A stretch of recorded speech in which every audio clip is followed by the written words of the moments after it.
তো এখন আমরা দেখব হচ্ছে শ্বসন বা রেসপিরেশন।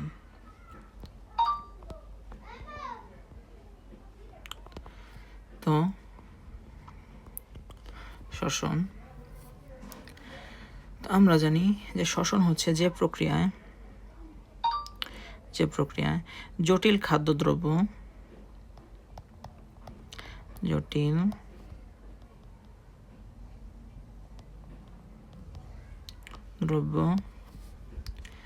অক্সিজেন এর উপস্থিতি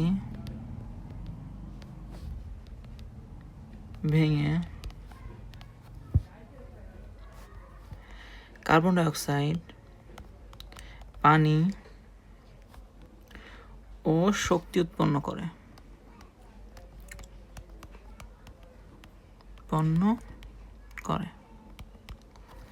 এটাকে বলা হয় হচ্ছে কি আমাদের শ্বসন। বাট এখন এই শ্বসনের আবার দুটো ধাপ আছে। একটা হচ্ছে দুই প্রকার, একটা হচ্ছে অন্তঃশোষণ,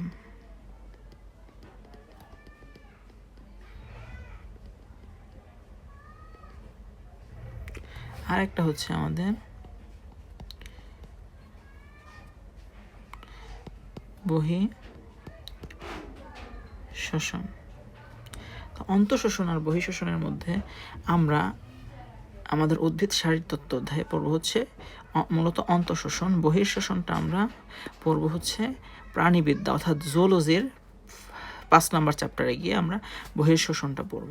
তো অন্তঃশোষণ কোথায় ঘটে? অন্তঃশোষণ হচ্ছে কোষের অভ্যন্তরে ঘটে। কোথায়? কোষের অভ্যন্তরে। তাই এটাকে বলা হয় হচ্ছে অন্তঃশোষণ, কোষের অভ্যন্তরে ঘটে। অন্তঃশোষণে আমাদের কি ঘটে? অন্তঃশোষণ, এই যে অন্তঃশোষণ, এইটা আবার দুই প্রকার। একটা হচ্ছে সবাত, আর একটা হচ্ছে অবাত। সবাত কি? অক্সিজেনের উপস্থিতিতে ঘটে, আর অবাত অক্সিজেন ছাড়া ঘটে। এই হচ্ছে সবাত আর অবাতের মধ্যে আমাদের পার্থক্য। ফার্স্টে আমরা দেখব হচ্ছে সবাত শোষণ।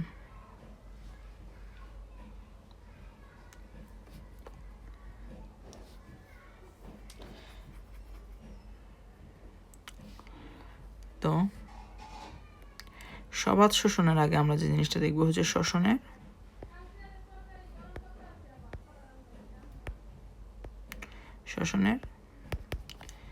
কিছু ইনফরমেশনগুলো হচ্ছে যে শোষণ ঘটে কোথায়। শ্বসন আমরা সালোক সংশ্লেষণের ক্ষেত্রে দেখছিলাম, সালোক সংশ্লেষণ কিন্তু শুধুমাত্র উদ্ভিদের পাতার ক্লোরোপ্লাস্টে হয়, কিন্তু শোষণ কিন্তু যে কোনো সজীব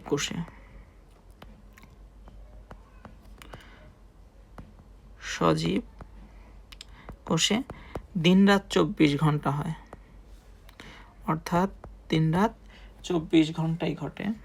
শোষণের সাথে যে মূল যে অঙ্গাণুর সম্পর্ক, অর্থাৎ কোষের অভ্যন্তরে যেহেতু ঘটে, তাহলে মূল যে অঙ্গাণু, কোষের অঙ্গাণুর সম্পর্ক, সেটা হচ্ছে মাইটোকন্ড্রিয়া। তোমরা প্রথম অধ্যায়ে পড়ে আসছো যে মাইটোকন্ড্রিয়া হচ্ছে power house. Mitochondria, but glycolysis যে ধাপটা, এই গ্লাইকোলাইসিস কিন্তু সাইটোপ্লাজমে ঘটে। তাই আমাদের সাইটোপ্লাজমটাকেও সাথে রাখতে হবে।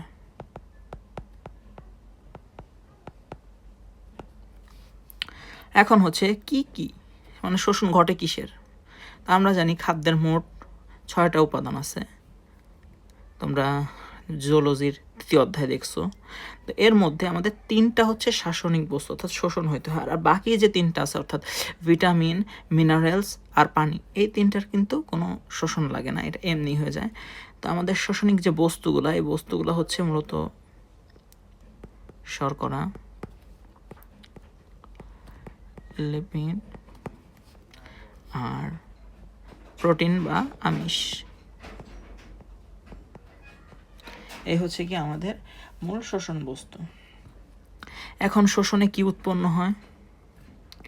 শোষণে জটিল খাদ্যদ্রব্য জারিত হয়ে শক্তি তথা এটিপি উৎপন্ন হয়। এটা হচ্ছে গিয়ে শোষণের কি উৎপন্ন হয়।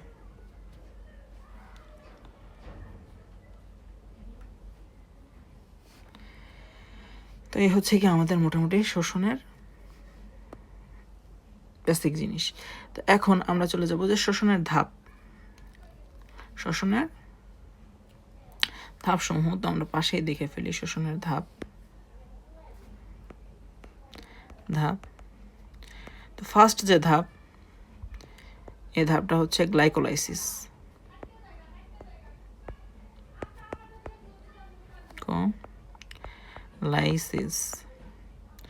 এই প্রক্রিয়ায় 1 অণু গ্লুকোজ থেকে 2 অণু পাইরুভিক অ্যাসিড উৎপন্ন হয়। তো গ্লাইকোলাইসিস এটা সবাত অবাত উভয়েরই প্রথম। অবাত প্লাস সবাত, এই সবাত অবাত উভয় প্রকার শোষণেরই প্রথম অংশ হচ্ছে গিয়ে গ্লাইকোলাইসিস। এরপরে আমাদের 2 নাম্বার সবাত শোষণের ক্ষেত্রে অ্যাসিটাইল কোয়ে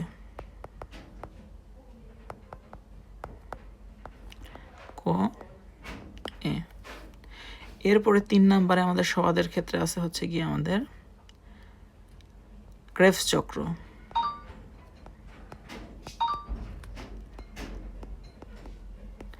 আর 4 নম্বরে আমাদের আছে হচ্ছে ইলেকট্রন ট্রান্সপোর্ট চেইন অর্থাৎ ইটিসি।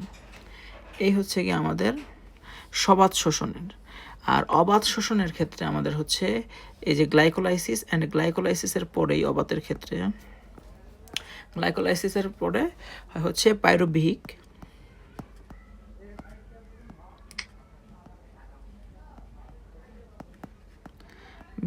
অ্যাসিডের অসম্পূর্ণ জারণ। এটা হচ্ছে গিয়ে দ্বিতীয় ধাপ অবাত শোষণ। তো অবাত শোষণ 2 ধাপে ঘটে, আর আমাদের যে সবাত শোষণ এটা মোট 4 ধাপে ঘটে। তো সবাত শোষণের আমাদের ফার্স্ট যে ধাপটা দেখতে হবে সেটা হচ্ছে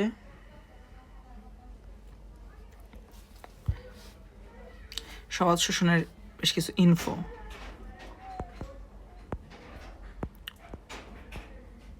তো এই ইনফোগুলা মোটামুটি আমাদের ক এবং এমসিকিউ এর জন্য বেশি ইম্পর্টেন্ট। তো ফার্স্টে আমরা ফার্স্ট যে জিনিসটা সেটা সব জায়গায় দেখে আসছি যে সবাত শোষণ মানে হচ্ছে অক্সিজেন লাগে। কি লাগে? Oxygen must. ফার্স্ট হচ্ছে অক্সিজেন লাগে। 2 নম্বরে আমরা দেখতে পাই যে সবাত শোষণে আমাদের উদ্দেশ্যটা কি? শক্তি উৎপন্ন করা। তো সবাত শোষণে আমাদের 36 অণু এটিপি উৎপন্ন হয়।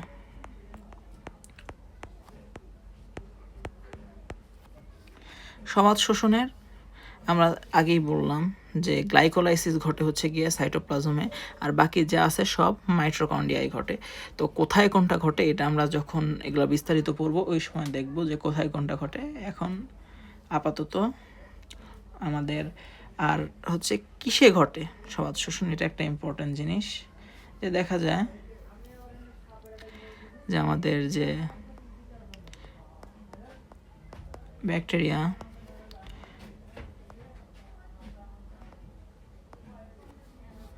ছত্রাক প্রোটিস্টা উদ্ভিদ প্রাণী। তো ব্যাকটেরিয়ার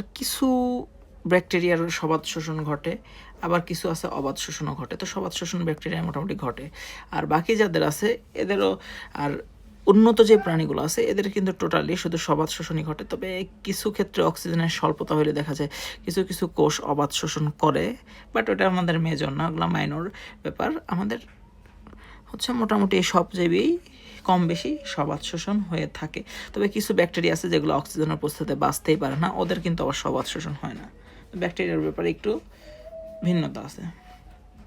তো আমরা আমাদের ফার্স্ট ধাপে চলে যাব, অর্থাৎ আমরা যেটা দেখলাম যে সবাত শোষণের এবং অবাত শোষণ দুইটারই প্রথম ধাপ হচ্ছে কি আমাদের গ্লাইকোলাইসিস। কি? গ্লাইকোলাইসিস। তাহলে গ্লাইকোলাইসিস, গ্লাইকো হচ্ছে গ্লুকোজ আর লাইসিস মানে ভাঙ্গন, অর্থাৎ গ্লুকোজ ভেঙে আমাদের কি উৎপন্ন হবে? Pyruvic acid. 2 অণু, 1 অণু গ্লুকোজ ভেঙে 2 অণু পাইরুভিক অ্যাসিড উৎপন্ন হবে। এটাকেই বলা হয়েছে গ্লাইকোলাইসিস। তাহলে কি হয়? Glucose to pyruvic acid. এটা হচ্ছে গ্লাইকোলাইসিসের মূল তত্ত্ব। কোথায় ঘটে? ঘটে হচ্ছে সাইটোপ্লাজমে।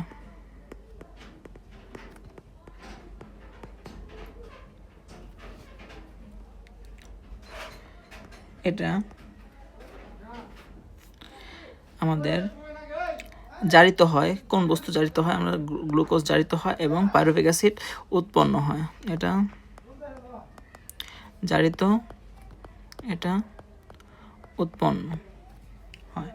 এরপরে গ্লাইকোলাইসিসকে সবাত ও অবাত উভয়ই হয়। এটা আমি আগেও যদিও বলছি, অবাত ও সবাত উভয়ের প্রথম ধাপ। অবাত সবাত উভয়ই ঘটে।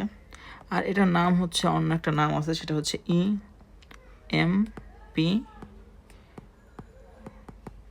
পাথওয়ে, অথবা এটাকে সাইটোপ্লাজমিক শোষণ বলা হয়, কারণ আমরা জানি যে একমাত্র সাইটোপ্লাজমে শুধু এই একটাই ঘটে। তো ফার্স্টে আমাদের হচ্ছে মোট এই যে আমাদের গ্লাইকোলাইসিস, এটা হচ্ছে গিয়ে 9টা ধাপে ঘটে। কয় ধাপে? 9 ধাপে ঘটে। তো এর মধ্যে কিছু আছে একমুখী বিক্রিয়া, কিছু আছে উভমুখী বিক্রিয়া। তো 3টা একমুখী আর 6টা উভমুখী। তো একমুখী 3টা মনে রাখলেই হবে, বাকিগুলো এমনি হয়ে যাবে। একমুখী হচ্ছে কি আমাদের, একমুখী হচ্ছে 1, 3, 9। এই যে 3টা হচ্ছে একমুখী, আর বাকি যেগুলো আছে ওগুলো হচ্ছে কি উভমুখী। তো এর মুখ্য উৎপাদ তো আমরা আগেই পড়ছি, বাট মুখ্য উৎপাদের সাথে আমাদের আরও কিছু জিনিসপত্র অ্যাড হয়। সেটা হচ্ছে আমাদের মোট 2 অণু ATP উৎপন্ন হয় এবং 2 অণু NADH2 উৎপন্ন হয়। মূলত ATP 4 অণু উৎপন্ন হয়, কিন্তু 2 অণু খরচ হয়ে যায়। 2 অণু খরচ হয়ে যাওয়ার পর আমাদের নিট 2 অণু থাকে। ওকে, তাহলে এই হচ্ছে কি আমাদের গ্লাইকোলাইসিসের সম্পর্কে বেসিক ইনফরমেশন। এরপরে আমাদের যে গ্লাইকোলাইসিসের যে টোটাল যে ধাপটা, এই গ্লাইকোলাইসিসের টোটাল ধাপটাও কিন্তু অনেকটা ইম্পর্টেন্ট। তো গ্লাইকোলাইসিসের টোটাল ধাপটাও আমাদেরকে দেখতে হবে, যে মোট 9টা ধাপ দেখতে হবে। তো ফার্স্টে গ্লাইকোলাইসিস শুরু হবে কি দিয়ে? আমরা কিন্তু অলরেডি জানি যে গ্লাইকোলাইসিস শুরু হয় হচ্ছে গ্লুকোজ দিয়ে। আর লাস্টে আমরা কি পাবো? আমরা কিন্তু উৎপাদ দেখে আসছি যে গ্লুকোজ জারিত হয়ে কি হয়? Pyruvic acid. কয় অণু? 2 অণু।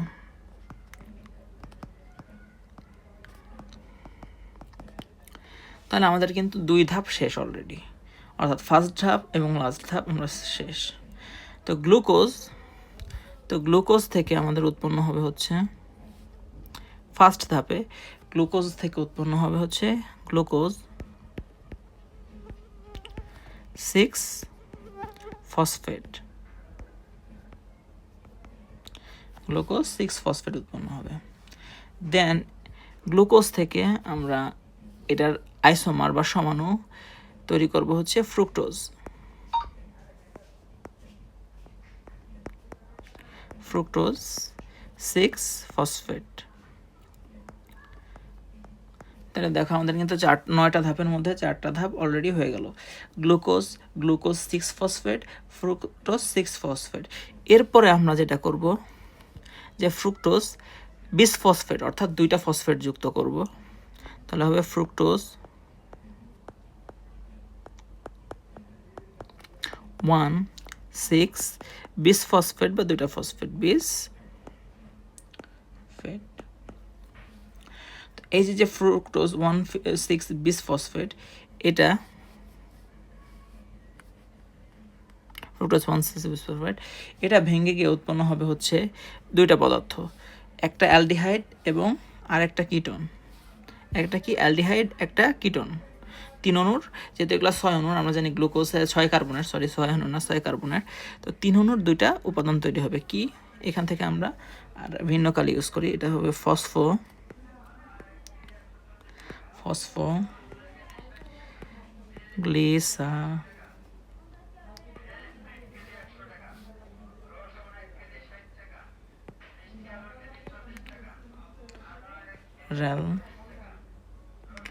গ্লিসারেলডিহাইড। আর একটা জিনিস, এই দুটো কিন্তু পরস্পর আইসোমার, অর্থাৎ সমাণু। আর একটা হবে হচ্ছে ডাইহাইড্রোক্সি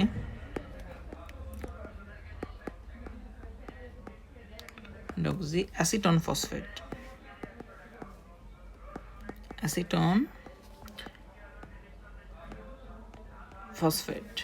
এই দুটো কিন্তু পরস্পর আইসোমার এবং দুইটাই কয় কার্বন বিশিষ্ট? 3 কার্বন বিশিষ্ট। তাহলে আমরা দেখলাম যে আমরা কিন্তু আগে দেখে আসছি 1 নাম্বারটা, 3 নাম্বারটা এবং 9 নাম্বারটা, এই 3টা হচ্ছে একমুখী। তাহলে এই যে আমরা এখানে কিন্তু একটা ভুল করে রেখে আসছি, এখানে দ্বিমুখী হবে এবং এটা দ্বিমুখী হবে।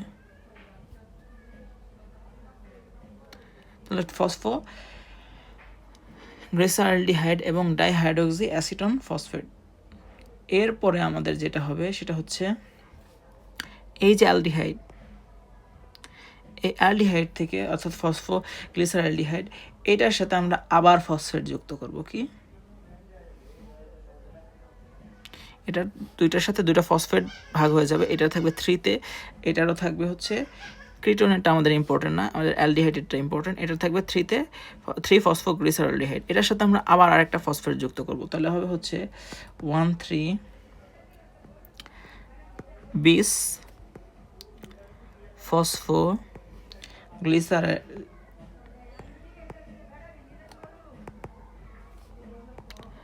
অ্যাসিড। গ্লিসারঅ্যালডিহাইড থেকে অ্যাসিড, তোমরা জানো যে অ্যালডিহাইডকে কি করলে, জারণ করলে অ্যাসিড হয়, ফসফোগ্লিসারিক অ্যাসিড।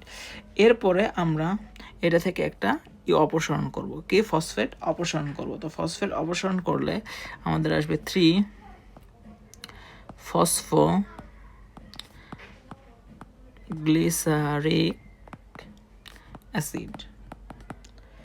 দেন এটাকে আমরা 1-এ নিয়ে আসার চেষ্টা করব। তো 3 থেকে তো আর ডিরেক্ট 1-এ নিয়ে আসা যায় না, অর্থাৎ ফসফেটটাকে আমরা 1 নাম্বার কার্বনে আনার চেষ্টা করব। তো ফসফেটটাকে তো আর একবারেই নিয়ে আসা যায় না, তাই না? তাহলে 3 থেকে আসবে হচ্ছে কততে? 2-তে, 2 ফসফোগ্লিসারিক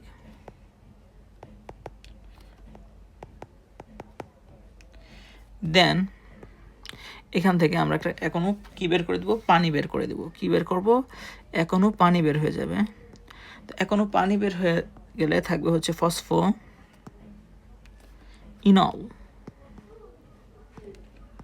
পাইরুভিক অ্যাসিড।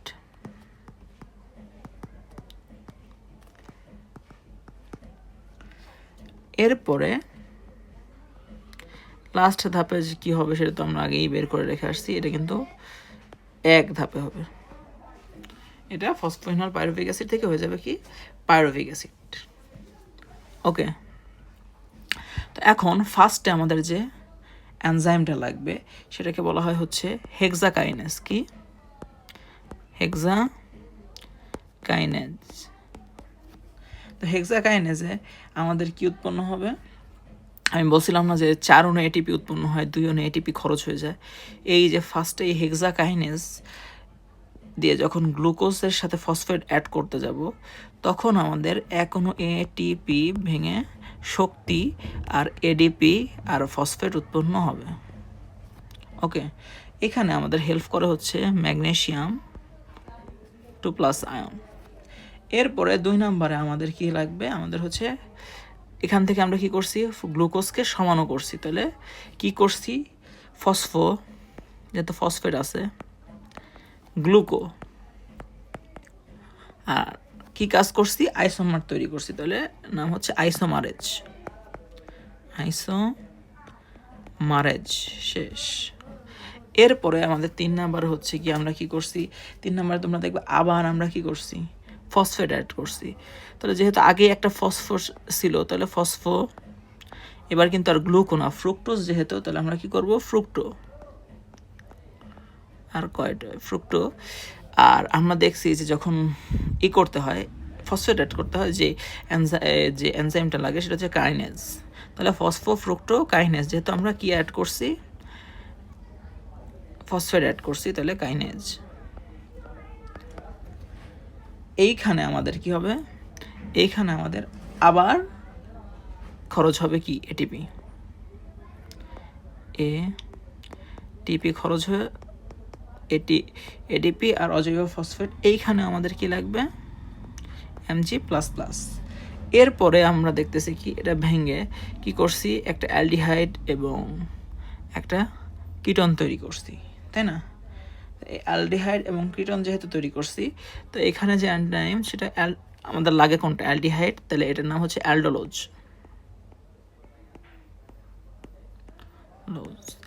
এই দুইটার মধ্যে আমরা দেখতে পাইছি দুটো হচ্ছে আইসোমার। তাহলে আইসোমার তৈরি করতে কি এনজাইম দেই, ওই যে উপরে দেখো, ফসফোগ্লুকো আইসোমারেজ। তাহলে এইখানে থাকবে হচ্ছে আইসোমারেজ, এখানে থাকবে কি, আইসোমারেজ এনজাইম, আইসোমারেজ এনজাইম। তো দেন আইসোমারেজ পর্যন্ত বুঝলাম। তো এরপরে আমরা কি করব, সেটা হচ্ছে যে 3-ফসফোগ্লিসারালডিহাইড থেকে আমরা 1,3-বিস-ফসফোগ্লিসারিক অ্যাসিড যে বানাবো, সেটার জন্য আমাদের এখানে এনজাইম দিতে হবে phosphoglyceraldehyde kinase, phosphoglyceraldehyde dehydrogenase, phosphoglyceraldehyde dehydrogenase. তো এই ডিহাইড্রোজিনেজ এনজাইম যখন আমরা ইউজ করি, তখন একটা ইউজুয়ালি ঘটনা ঘটে, তোমরা ক্রেবস চক্রেতে যে এই বিষয়টা দেখবা, যে NAD প্লাস অজৈব ফসফেট মিলে আমাদের তৈরি হয় হচ্ছে NADH প্লাস H প্লাস উৎপন্ন হয়। এটা যখন আমরা এই ডিহাইড্রোজিনেজ এনজাইমটা ব্যবহার করি, তখন হয়, তোমরা ক্রেবস চক্রে যখন আমরা যাব, দেখবা ক্রেবস চক্রে এই কাজই হয়। তো যাই হোক, এরপরে আমাদের যে জিনিসটা, সেটা হচ্ছে 1,3-বিস-ফসফোগ্লিসারিক অ্যাসিড থেকে ফসফোগ্লিসারিক অ্যাসিড বানাবো। তাহলে ফসফোগ্লিসারিক অ্যাসিড, ফসফেট একটা কমাইতে হইলে আমাদের যে এনজাইম কমাইতে বা বাড়াইতে ফসফেট দুইটাই ব্যবহার করা হয়, সেটা হচ্ছে কি, কাইনেজ। এখন কিসের উপর ব্যবহার করতেছি, ফসফোগ্লিসারিক অ্যাসিড, তাহলে নাম হবে ফসফোগ্লিসারিক অ্যাসিড কাইনেজ। তো কাইনেজে এখন আমরা যখন দেখছিলাম যে একটা ফসফেট যুক্ত করতে হয়, অর্থাৎ ফ্রুক্টোজ 6-ফসফেটের সাথে আরেকটা ফসফেট যুক্ত করে 1,6-বিস-ফসফেট বানাইছিলাম, তখন এটিপি থেকে এডিপি হয়েছিল। কিন্তু এখন দেখতেছো যে দুইটা ফসফেট থেকে একটা বানাইতেছি, তাহলে অবশ্যই ওই প্রসেসের উল্টাটা হবে, অর্থাৎ এখানে এডিপি থেকে এটিপি, এই যে বলছিলাম না যে 2 অণু এটিপি উৎপন্ন হয়, এই যে তার ফার্স্ট অণু এটিপি। এরপরে আমাদের যে বানাইতেছে ফসফোগ্লিসারিক অ্যাসিড। ফসফোগ্লিসারিক অ্যাসিড থেকে আমাদের বানাইতে হবে হচ্ছে 3-ফসফোগ্লিসারিক অ্যাসিড থেকে 2-ফসফোগ্লিসারিক অ্যাসিড। তো ফসফোগ্লিসারিক অ্যাসিডটা আমাদের এইটার নাম একটু মনে রাখতে হবে, এটা হচ্ছে ফসফোগ্লিসারিক মিউটেজ, ফসফোগ্লিসারোমিউটেজ। এটা থেকে তাহলে 3-ফসফোগ্লিসারিক অ্যাসিড থেকে 2-ফসফোগ্লিসারিক অ্যাসিড উৎপন্ন হবে। লাস্ট আমাদের 2-ফসফোগ্লিসারিক অ্যাসিড থেকে এক অণু পানি বের করে দিয়ে আমাদের বানাইতে হবে হচ্ছে ফসফোইনল পাইরুভিক অ্যাসিড। তো ফসফোইনল পাইরুভিক অ্যাসিড, ইনল যখন বানাবো তখন আমাদের দিতে হবে হচ্ছে ইনোলেজ। যেহেতু ফসফোইনল পাইরুভিক অ্যাসিড বানাইতেছি, তাহলে আমাদের ইনোলেজ দিতে হবে। তো ইনোলেজ দিলে আমাদের হবে কি ফসফো ইনল পাইরুভিক অ্যাসিড। এখন ফসফো ইনল পাইরুভিক অ্যাসিড ঠিক আছে, বাট আমাদের যে ফসফো মানে ফসফেট আছে এই ফসফেটটা বের করে দিতে হবে। ফসফেট যুক্ত করতে হবে, বের করতে আমাদের যে এনজাইম লাগে সেটা অবশ্যই কাইনেজ। এখন কি পাইরুভিক অ্যাসিডের মধ্যে কাজটা হইতেছে, তার মানে এটার নাম হবে পাইরুভিক অ্যাসিড কাইনেজ। এটার নাম কি পাইরুভিক অ্যাসিড কাইনেজ। এখন এইখানেও দেখবো কি একটা ফসফেট কিন্তু আমাদের কি হয়েছে, বের হয়ে গেছে। তো একটা ফসফেট বের হইলে কি হবে, এডিপি এটিপিতে কনভার্ট হবে। কি হবে, এডিপি এটিপি তে কনভার্ট হবে। অর্থাৎ এই যে দেখছো যে 2 অণু আমরা কি পাইছি, এটিপি পাইছি, কিন্তু বাস্তবে কিন্তু 2 অণু না 4 অণু। কারণ এই দেখো এখানে আমাদের যে ফ্রুক্টোজ এটা কিন্তু 2 ভাগে ভাগ হয়ে গেছে। তো এটা যেহেতু আমাদের ফসফোগ্লিসারিলডিহাইড যেটা এটাই মূলত আমাদের পাইরুভিক অ্যাসিড তৈরি করে, তাহলে এক অণু ফ্রুক্টোজ মানে এক অণু গ্লুকোজ থেকে আমাদের 2 অণু পাইরুভিক অ্যাসিড উৎপন্ন হয়। এই কারণে এই যে যা উৎপন্ন হবে সেটা 2 দিয়ে গুণ করতে হবে। তো এই যে আমাদের যে এক অণু একটা থেকে, তার মানে 2 অণু আমরা পাইলাম হচ্ছে নেট 2 অণু NADH+H+, আর পেলাম কত 2, একটা থেকে পাইছি হচ্ছে 2 অণু এটিপি, তার মানে 2টা থেকে পেলাম হচ্ছে মোট 4 অণু এটিপি। এই হচ্ছে কি আমাদের গ্লাইকোলাইসিসে মোট উৎপাদ। গ্লাইকোলাইসিস আমাদের এই মোট উৎপাদ। তো গ্লাইকোলাইসিস কিন্তু সবাদ অবাদ উভয় শ্বসনেরই প্রথম ধাপ, এবং এটার যে অ্যালোস্টেরিক এনজাইম অর্থাৎ যে এই পুরো বিক্রিয়া নিয়ন্ত্রণ করে, তোমরা যদি 3 নম্বর অধ্যায়টা পড়ে আসো তাহলে জানবে অ্যালোস্টেরিক এনজাইম হচ্ছে যে ফুল বিক্রিয়াটা যার উপর নির্ভর করে। তো এই অ্যালোস্টেরিক এনজাইমটা হচ্ছে ফসফোফ্রুক্টোকাইনেজ। এই যে 2 নাম্বার এটা হচ্ছে মেইন এনজাইম যাকে অ্যালোস্টেরিক এনজাইম বলে। তাহলে আমাদের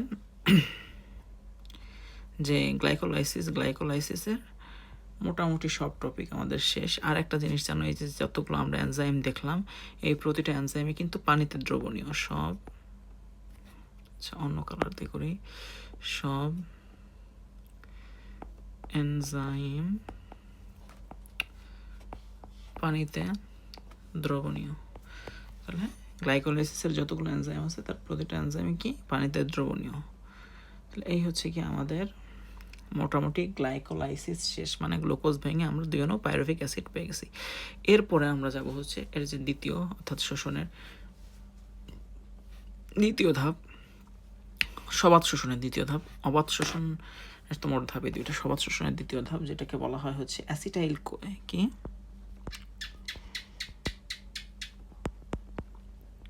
অ্যাসিটাইল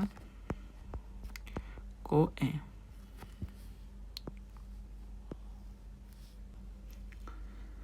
তো অ্যাসিটাইল কোয়ে মূলত আমরা যে পাইরুভিক অ্যাসিড দেখছিলাম এই পাইরুভিক অ্যাসিডের বিজারণের মাধ্যমে হচ্ছে কি অ্যাসিটাইল কোয়ের, দুঃখিত বিজারণ নয়, পাইরুভিক অ্যাসিডের জারণের মাধ্যমে আমাদের কি তৈরি হয়, অ্যাসিটাইল কোয়ে। তো আমরা এই যে পাইরুভিক অ্যাসিড পাইছিলাম, এই পাইরুভিক অ্যাসিড হচ্ছে গিয়ে 3 কার্বনের যৌগ। অর্থাৎ এই যে আমরা দেখছি যে 2টা এক অণু গ্লুকোজ, অর্থাৎ গ্লুকোজ কিন্তু 6 কার্বনের, 2টা হয়, তাহলে 3 কার্বনের যৌগ হচ্ছে আমাদের পাইরুভিক অ্যাসিড। তো এই পাইরুভিক অ্যাসিড আর আমাদের যে অ্যাসিটাইল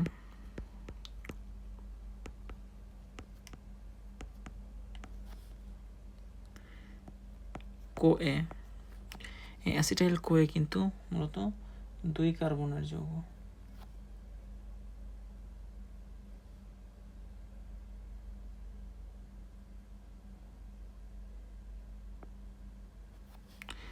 তো এই অ্যাসিটিক অ্যাসিড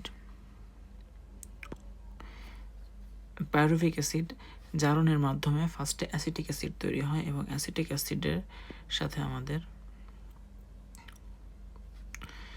যখন এই যে কোএনজাইমে যুক্ত হয় তখন এটাকে বলা হয় অ্যাসিটাইল কোয়ে। তো এই ধাপে আমাদের 2 অণু কার্বন ডাইঅক্সাইড উৎপন্ন হয়, আর বাকি 4 অণু কার্বন ডাইঅক্সাইড ক্রেবস চক্র উৎপন্ন হয়, আর এখানে নাই। আর এই যে আমাদের মোট জারণটা হয়, এই জারণে ফলে এনএডি 2 অণু NAD থেকে 2 অণু NA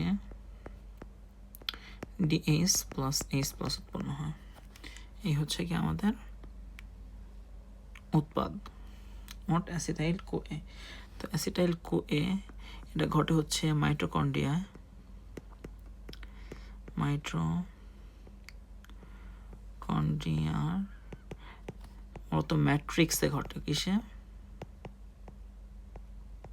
মাইটোকন্ড্রিয়ার যে ম্যাট্রিক্স থাকে, অর্থাৎ ইনার মেমব্রেনের ভিতরে ম্যাট্রিক্সে ঘটে। তো আমরা জানি যে এই যে রাসায়নিক পদার্থ যে অ্যাসিটাইল কোএ, এটা তৈরির জন্য পাইরুভিক অ্যাসিড যখন আমাদের মাইটোকন্ড্রিয়ার আমরা জানি দুইটা মেমব্রেন থাকে, ইনার মেমব্রেন পার হইতে যায়, তখন এর কি লাগে? শক্তি লাগে। এই শক্তির জন্য ওই যে আমরা যখন দেখছিলাম যেখানে 4 অণু দেখছিলাম না, 4 অণু এটিপি উৎপন্ন হয়, এই 4 অণু এটিপির 2 অণু এটিপি এই দুইটা প্রবেশ করতে যায় খরচ করে ফেলে। তো এইখানে যে আমরা আগে যে পড়তাম 38 অণু এটিপি,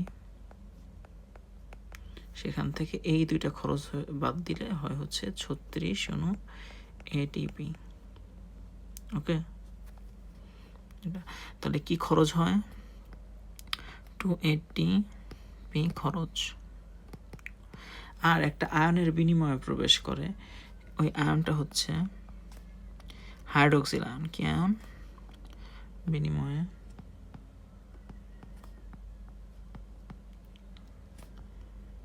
করে।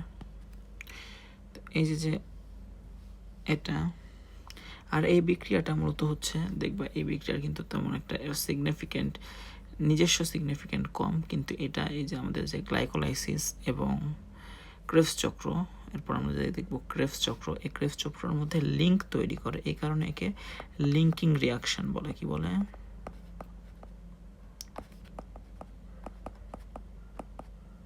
রিয়াকশন বলে। এটাকে বলা হয় হচ্ছে লিঙ্কিং রিয়াকশন। তো এরপরে আমরা যেটা যাব সেটা হচ্ছে কি ক্রেবস চক্র। আর এই ক্রেবস চক্র কিন্তু সবচেয়ে বেশি ইম্পর্টেন্ট। তো এখন আমরা দেখব হচ্ছে উদ্ভিদ সারিতত্ত্ব অধ্যায়ের ক্রেবস চক্র। তো এই ক্রেবস চক্র এটা কিন্তু উদ্ভিদ সারিতত্ত্ব অধ্যায়ের সবচেয়ে ইম্পর্টেন্ট টপিকগুলোর মধ্যে একটা, এবং এটা থেকে সৃজনশীলে গ ঘ উভয় প্রশ্ন আসে। তো ক্রেবস চক্র আজকে আমরা কিছু ট্রিক্সের মাধ্যমে শিখব, যে ট্রিক্সগুলো অ্যাপ্লাই করে খুব সহজেই ক্রেবস চক্র মনে রাখা যায়। তো ক্রেবস চক্রের যে সবচেয়ে কঠিন বিষয়টা, যে ক্রেবস চক্রের আমাদের যে সাইকেলটা আছে, এই সাইকেলটা আমরা খুব ইজিলি শিখে ফেলবো আজকের ক্লাসের মাধ্যমে। জাস্ট নেক্সট 10 মিনিটের মধ্যে আমরা একেবারে কমপ্লিট, যে তুমি চাইলেও ভুলতে পারবা না ক্রেবস চক্র আর কোনোদিনও। তাহলে ফার্স্টে আমরা যেটা দেখবো সেটা হচ্ছে ক্রেবস চক্র কি। চলো দেখে ফেলি।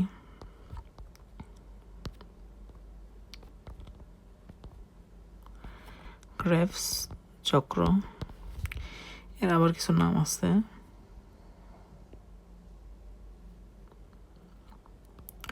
ট্রাইকার্বক্সিলিক চক্র,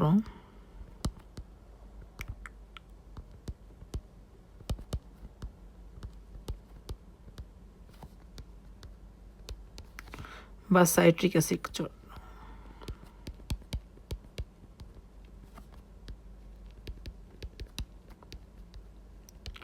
তো এই তিনটা নামেই এই ক্রেবস চক্রকে ডাকা হয়। তো ক্রেবস চক্র ফার্স্ট আমাদের জানতে হবে এটা সম্পর্কে কিছু ডিটেলস, যেগুলো এমসিকিউতে আসতে পারে। সেটা হচ্ছে কোথায় ঘটে।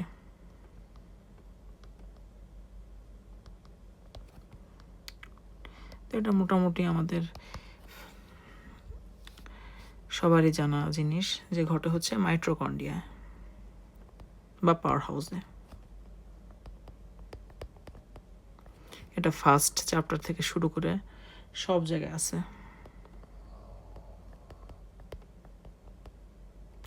মাইটোকন্ড্রিয়াতে ঘটে। এখন সমস্যা হচ্ছে যে মাইটোকন্ড্রিয়া কোথায় ঘটে। আমরা জানি মাইটোকন্ড্রিয়ার কিন্তু দুইটা মেমব্রেন আছে এবং তার মাঝখানে ম্যাট্রিক্স থাকে। তো ইনার মেমব্রেনে ঘটে।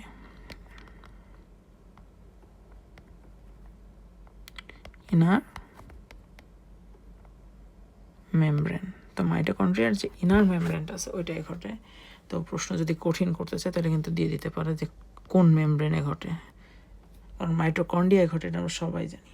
তো এটা একটা কি, এর মাঝখানে এটা এবং গ্লাইকোলাইসিসের মাঝখানে একটা লিঙ্কিং রিয়াকশান থাকে। লিঙ্কিং রিয়াকশানটা কি,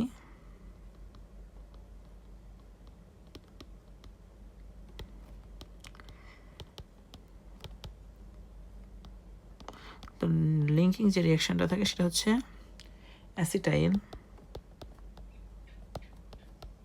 কো এ। তো এই যে অ্যাসিটাইল কো এ, এটাই আমরা জানি যে পাইরুভিক অ্যাসিড থেকে অ্যাসিটাইল কোয়ে উৎপন্ন হয়, অ্যাসিটাইল কোয়ে।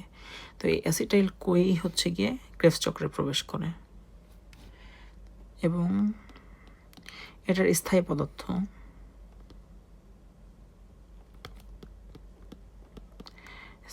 হচ্ছে আমাদের সাইট্রিক অ্যাসিড। স্থায়ী পদার্থ বলতে প্রথম যে স্থায়ী পদার্থ তো অনেকগুলোই আছে, তো প্রথম স্থায়ী পদার্থ হচ্ছে আমাদের সাইট্রিক অ্যাসিড।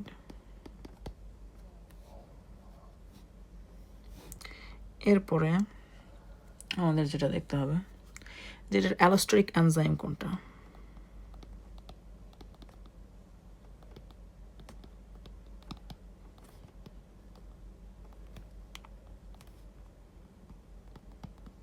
অ্যালোস্টেরিক এনজাইম হচ্ছে যে এনজাইমটা বিক্রিয়াকে মোটামুটি নিয়ন্ত্রণ করে, এটাই হচ্ছে অ্যালোস্টেরিক এনজাইম। তো এই অ্যালোস্টেরিক এনজাইম তোমরা যারা কোষ রসায়ন অধ্যায় পড়ে আসছো তারা জেনে আসছো যে এই যে অ্যালোস্টেরিক এনজাইম এটা হচ্ছে মূলত এই বিক্রিয়ার টোটাল যে আমাদের কোষ চক্র কি ক্রেবস চক্র, এই ক্রেবস চক্র পুরোটা নিয়ন্ত্রণ করেই হচ্ছে কি আমাদের অ্যালোস্টেরিক এনজাইমটা। তাহলে এটার অ্যালোস্টেরিক এনজাইম হচ্ছে আইসো সাইট্রেট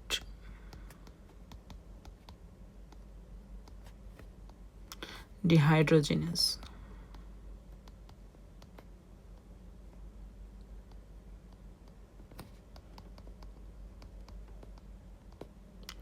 এটা হচ্ছে মূলত আমাদের অ্যালোস্টেরিক এনজাইম।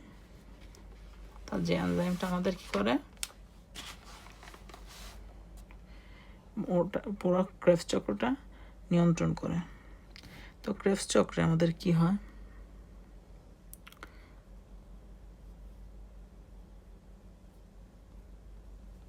তো এই মোটামুটি আমাদের ক্রেবস চক্রের তথ্য যতগুলো আমাদের জানা লাগতো। এখন আমরা রিয়েল যে চক্রটা, এই চক্রে প্রবেশ করব। তো চক্রে প্রবেশ করার আগে আমরা চক্রে প্রবেশের একটা ছন্দ শিখে নিব। এই ছন্দটা দিয়ে মোটামুটি ক্রেবস চক্র পুরোটা কভার হয়ে যাবে। জাস্ট এই জিনিসটা যদি তুমি মনে রাখতে পারো তাহলে আর ক্রেবস চক্রে কখনোই কোনো প্রবলেম হবে না। তো কি ফার্স্টে কি ও, এরপরে আমরা কি লিখব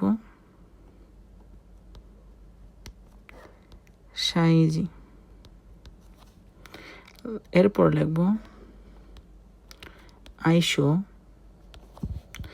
এরপরে কিন্তু, এরপর আমরা দুটো অদ্ভুত শব্দ লিখব সা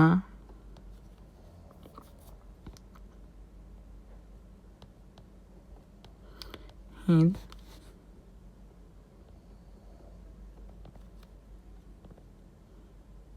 সাথে ফেল মারলে। অর্থাৎ যে ধরো ও সাইজি, তো সাইজি বলতে আমরা তোমরা যারা জানো গ্রাম অঞ্চলে থাকো তারা এই সাইজি জিনিসটা বোঝার কথা, যে এই যে লালন সার যে উত্তরসূরি এদেরকে গ্রামের মানুষ, শহরে আসলে আমরা এরকম তেমন একটা পাত্তা দিই না, বাট গ্রামের মানুষ এদেরকে মনে করে এদের আধ্যাত্মিক ক্ষমতা আছে, কারণ এদের সাথে জিটি লাগায় বলে। হ্যাঁ, তাই সাইজি বলতে এরকম কাউকে বোঝানো হইতেছে। আইসো মানে তো বুঝতেছে যে আইসো মানে আসতে বলছে, কিন্তু কিন্তু তারা বোঝাইছে যে টোটালি এই বিষয়টাতে বোঝাইছে হচ্ছে শাহিদ নামের একটা ছেলে, সে যদি 7 বা 7ম শ্রেণীতে ফেল করে তাহলে আমরা তাকে কিছু করার জন্য একজন সাইজিকে ডাকছি। তো জাস্ট এই ছন্দটা যদি তোমাদের মনে থাকে এইভাবে গোলাকারেই কিন্তু মনে রাখতে হবে, নাহলে কোনোটা ভুলে গেলে কিন্তু প্যাচ লেগে যাবে। তাহলে ও সাইজি আইসো কিন্তু শাহিদ সাথে ফেল মারলে। তো ও দিয়ে আমরা কি বললাম, এবার চলো পাশেই লিখি যাতে বোঝা যায় যে ওতে আমরা যে করতেছি হচ্ছে অক্সালো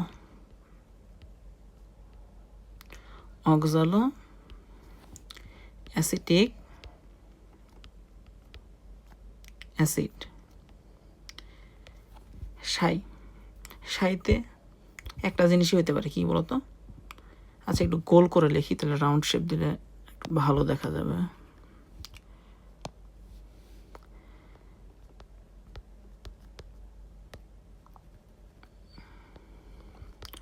অক্সালো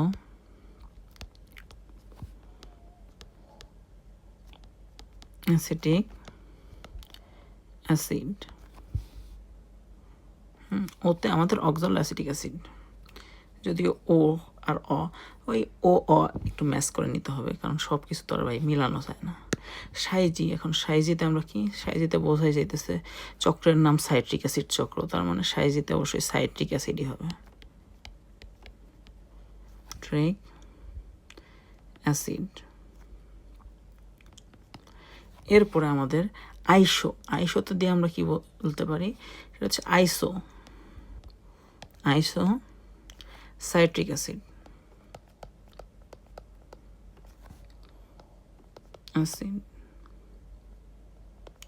এরপরে আমাদের ছন্দ ছিল হচ্ছে কিন্তু জিনিসটা আমাদের একটু ফার্স্টে একটা জিনিস মনে রাখতে হবে, সেটা হচ্ছে আলফা। এখন তোমরা জানো, যারা কেমিস্ট্রি একটু পড়ছো তারা কিন্তু জানো যে এই জৈব যৌগে আলফা যৌগ বেটা যৌগ অনেক ঝামেলা আছে। তো আমরা সহজে, আমাদের বায়োলজিতে এত ঝামেলা নেই। বায়োলজিতে আমাদের মনে হতে আলফা কিন্তু দিয়ে আলফা কিন্তু থেকে আমরা মনে রাখবো হচ্ছে গ্লুটারিক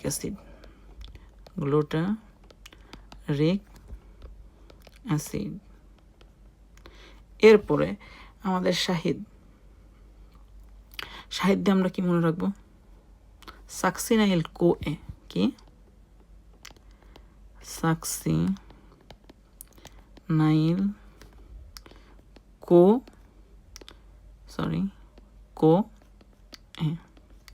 এটা হচ্ছে কি আমরা কি দিয়ে মনে রাখবো, আমাদের যে শাহিদ দিয়ে সাকসিনাইল কোএ, অর্থাৎ সাকসিনাইল কোএ। এরপর আমাদের যেটা লাগবে সেটা হচ্ছে সাথে। এখন সাথে আমরা কি লিখবো, সাকসিনাইল কোএর একেবারে সাকসিনাই, এই কোএটা খালি বের হয়ে যাবে, আর তখন এই সাকসিনাইল কোএ হয়ে যাবে হচ্ছে সাকসিনিক অ্যাসিড। এরপরে আমাদের আছে হচ্ছে ফেলে আমরা কি বলি, ফেলে হচ্ছে ফিউমারিক অ্যাসিড। কি ফিউমারিক অ্যাসিড। লাস্টে মারলেতে ম্যালিক অ্যাসিড। কি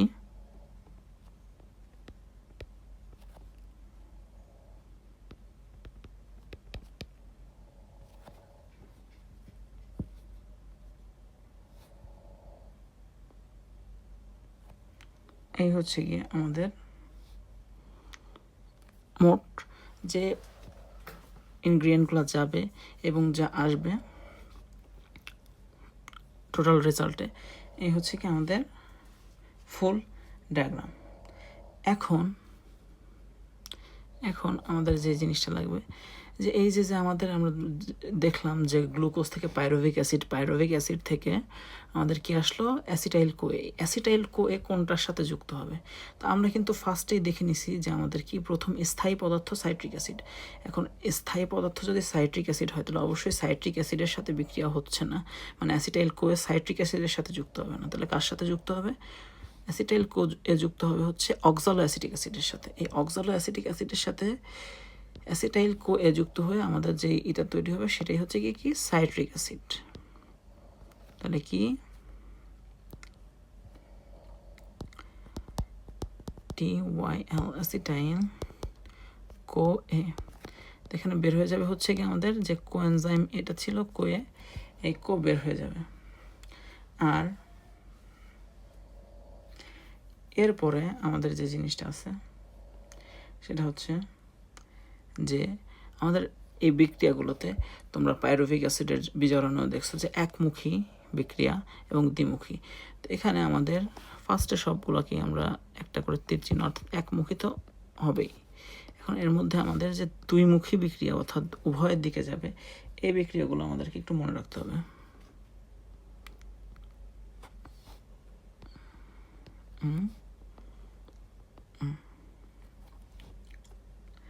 তো এখানে আমরা দেখতেছি যে আমাদের এই যে চক্র, এই চক্র কিন্তু মূল উদ্দেশ্য শুধু শক্তি উৎপাদন না, বরং এই যে চক্র, এই চক্রটা আবার যাতে চলতে পারে, এই চক্রটা যাতে আবার কন্টিনিউ করতে পারে, মানে বারবার এই চক্র রানিং করতে পারে, এটাও কিন্তু আমাদের একটা উদ্দেশ্য, খালি কিন্তু শক্তি উৎপাদন না। তো আমরা দেখতেছি যে আমাদের তার মানে মূল উদ্দেশ্যটা কি, এই চক্রটা কমপ্লিট করে শক্তি উৎপাদনের পাশাপাশি আমাদের আরেকটা উদ্দেশ্য হচ্ছে কি এই অক্সালো অ্যাসিটিক অ্যাসিড ফেরত পাওয়া। তো অক্সালো অ্যাসিটিক অ্যাসিড যদি ফেরত পেতে হয় তাহলে অবশ্যই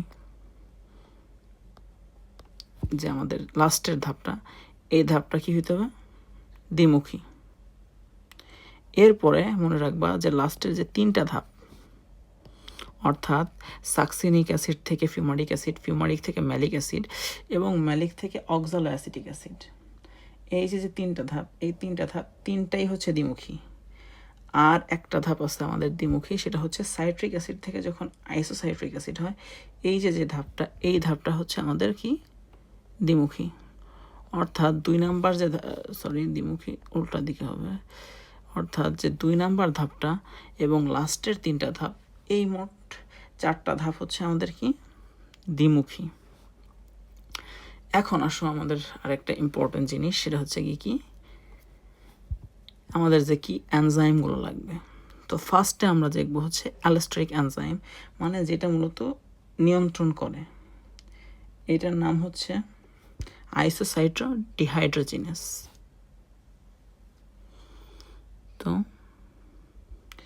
এই যে আমাদের তাহলে আইসোসাইট্রিক অ্যাসিড, তাহলে আমরা যেহেতু জানতেছি যে আইসোসাইটো ডিহাইড্রোজিনেস, তাহলে আইসোসাইটো ডিহাইড্রোজিনেস যে এনজাইমটার নাম, এটা আইসোসাইট্রিক অ্যাসিডকে আলফা কিটো গ্লুটারিক অ্যাসিডে রূপান্তরিত করে। দেখি আমরা একটা ইউনিক কালি নেই এনজাইমগুলো লেখার জন্য। তাহলে এটার কাজ কি, এটার কাজ হচ্ছে আইসোসাইটো ডিহাইড্রোজিনেস।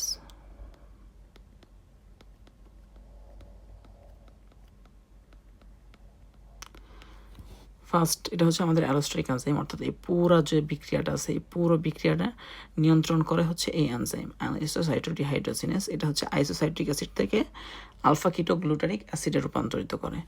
এখন বাকি এনজাইমগুলো কিন্তু খুবই ইজি। দেখি আমি একটু এটা ছোট করে নিই আর একটু। তো এখন আমরা বাকি যে এনজাইমগুলো আছে এনজাইমগুলো দেখে ফেলবো। তো ফার্স্ট অফ অল আমাদের বিক্রিয়া শুরু হচ্ছে গিয়ে এখান থেকে। তো এখানে আমাদের দুইটা শব্দের সাথে পরিচিত হওয়া লাগবে। একটা হচ্ছে সিনথেস, কি সিনথেস, আর 2 নম্বরটা হচ্ছে সিনথেটেজ।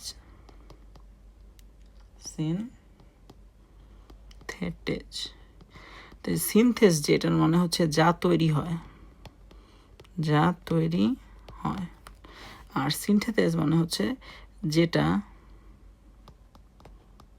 থেকে তৈরি হয়। সিনথেস আর সিনথেটেজ এই দুইটা। তো ফার্স্টে আমাদের কি তৈরি হচ্ছে, অক্সালো অ্যাসিটিক অ্যাসিডের সাথে অ্যাসিটাইল কোয়ে মিলে তৈরি হচ্ছে সাইট্রিক অ্যাসিড। তাহলে এইটার নাম রাখবো হচ্ছে সাইট্রিক অ্যাসিড তৈরি হচ্ছে যা, সেটাকে কি synthase, citric acid synthase, but এটা শর্টে আমরা লিখি হচ্ছে সাইট্রেট সিনথেস। কি লিখি, সাইট্রেট সিনথেস, কি লিখি সাইট্রেট সিনথেস। এরপরে 2 নম্বরে আমরা যেটা, সেটা হচ্ছে কি সাইট্রিক অ্যাসিড থেকে আমাদের আইসোসাইট্রিক অ্যাসিড, এই নামটা একটু মনে রাখতে হবে। এটা হচ্ছে অ্যাক্টিনেজ, কি অ্যাক্টিনেজ। আর বাকি যেগুলো এগুলো একেবারে মিল নাম। আলফা কিটো গ্লুটারিক অ্যাসিড থেকে আমাদের 3 নম্বরে আমাদের অ্যালোস্টেরিক এনজাইম, এটা আমরা আগেই দেখছি। 4 নম্বরে আমাদের হচ্ছে আলফা কিটো গ্লুটারিক অ্যাসিড থেকে আমাদের তৈরি করতে হবে হচ্ছে কি সাকসিনাইল কোএ। এখানে আমরা ব্যবহার করব হচ্ছে আলফা কিটো ডিহাইড্রোজিনেস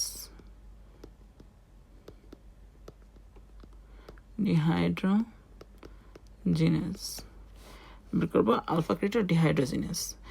এরপরে আমাদের যেটা আছে সাকসিনাইল কোএ থেকে সাকসিনিক অ্যাসিড। আমরা কি বানাইতেছি? Succinic acid. কি থেকে বানাইতেছি? Succinyl CoA. তো এটার নামের উল্টা প্রসেসে রাখতে হবে, সেটা হচ্ছে সাকসিনাইল কোএ সিনথেটেজ, অর্থাৎ সাকসিনাইল কোএ থেকে তৈরি হইতেছে কি তৈরি হইতেছে? সাকসিনাইল কোএ থেকে তৈরি হইতেছে সাকসিনিক অ্যাসিড। এখন সাকসিনিক অ্যাসিড থেকে আমরা বানাবো হচ্ছে ফিউমারিক অ্যাসিড। তো ফিউমারিক অ্যাসিডের বানাইতে আমাদের যে এনজাইমটা লাগবে সেটা হচ্ছে সাকসিনেট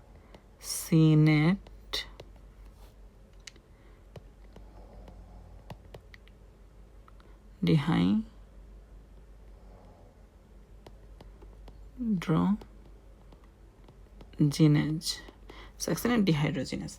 দেন আফটার আমরা ফিউমারিক অ্যাসিড থেকে ম্যালিক অ্যাসিড, এইখানে আমরা যে এটা দিব সেটার নাম হচ্ছে ফিউমারেজ। দেখো এখন ফার্স্ট টাইম দেখলে হয়তো অনেকের কাছে কঠিন মনে হইতেছে যে এগুলো কেমনে, বাট তুমি যদি নাম এই যে ছন্দটা, এই ছন্দটা দিয়ে তুমি যদি খালি উপাদান মনে রাখতে পারো, দেন দেখবা 2-3 বার রিডিং দিলে তোমার এই নামগুলো এমনিতেই মনে থাকবে। এরপরে আমাদের ম্যালিক অ্যাসিড থেকে তৈরি করতে হবে হচ্ছে কি অক্সালো অ্যাসিটিক অ্যাসিড। এইখানে আমরা যে এটা দিব সেটা হচ্ছে ম্যালেট ডিহাইড্রোজিনেস। এখন আমাদের এই ডিহাইড্রোজিনেস যে জায়গায় আছে এই জায়গাটা আমাদেরকে একটু শনাক্ত করতে হবে। কেন শনাক্ত করতে হবে? কারণ এখানে আমাদের কিছু কাজ আছে। এই ডিহাইড্রোজিনেস যে জায়গায় আমরা লিখছি, এই ডিহাইড্রোজিনেসগুলা একটা দাগ দাও। ফার্স্ট আছে কি আইসোসাইটেড ডিহাইড্রোজিনেস, এরপর আমাদের আছে আলফা কিটোর গ্লুটারিক অ্যাসিড ডিহাইড্রোজিনেস, এরপরে আছে ম্যালেট ডিহাইড্রোজিনেস, এবং লাস্টে আমাদের আছে হচ্ছে সাকসিনেট ডিহাইড্রোজিনেস, তাই না? তবে এইখানে আমাদেরকে একটু পার্থক্য আছে। সাকসিনেট ডিহাইড্রোজিনেস যেটা, এটা বাকিগুলো একেবারে এক, সেটা হচ্ছে আমাদের NAD এখানে যাবে এবং যুক্ত হয়ে আমাদের বের হবে হচ্ছে NADH2।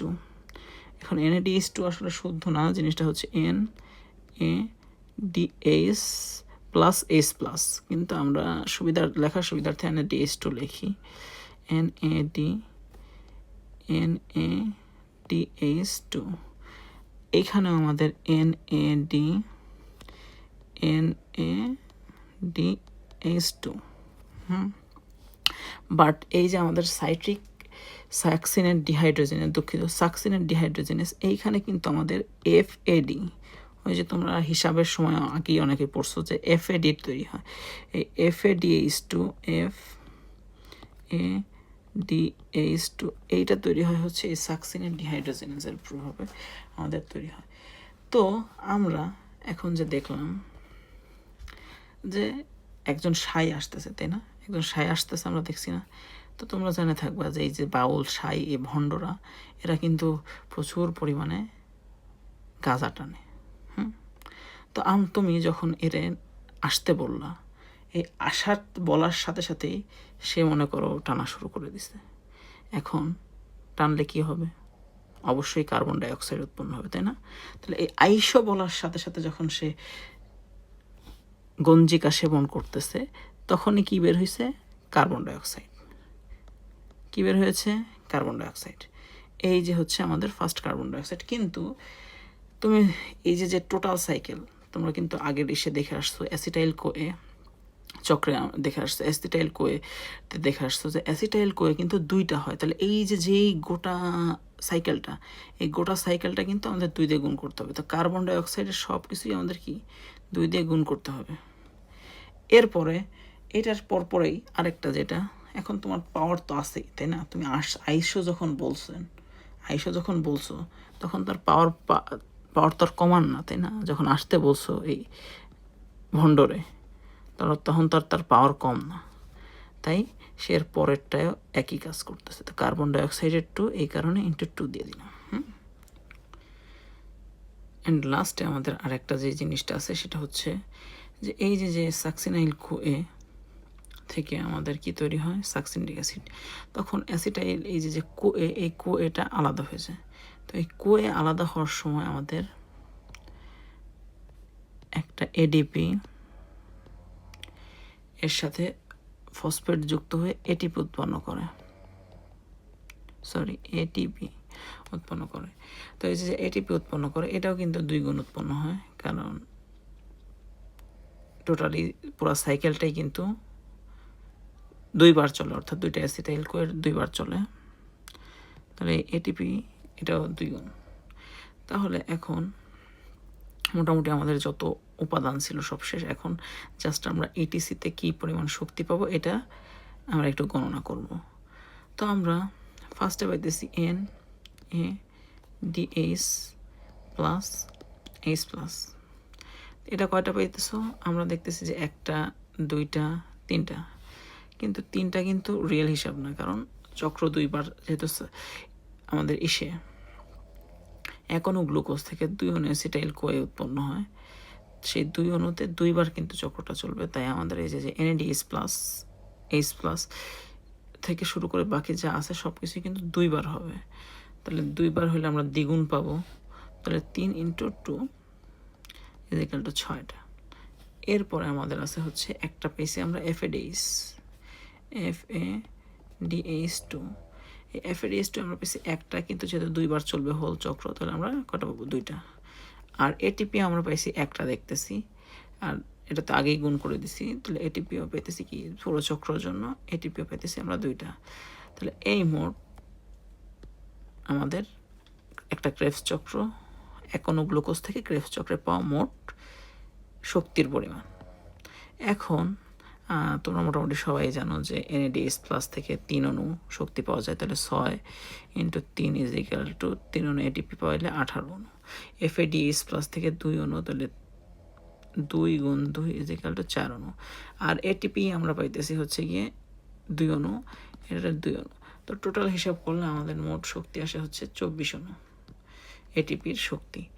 এই যে 24 অণু এটিপির শক্তি, এটা মূলত ইটিসি ইলেকট্রন ট্রান্সপোর্ট চেইন এ যাওয়ার পরে শক্তিটা উৎপন্ন হয়।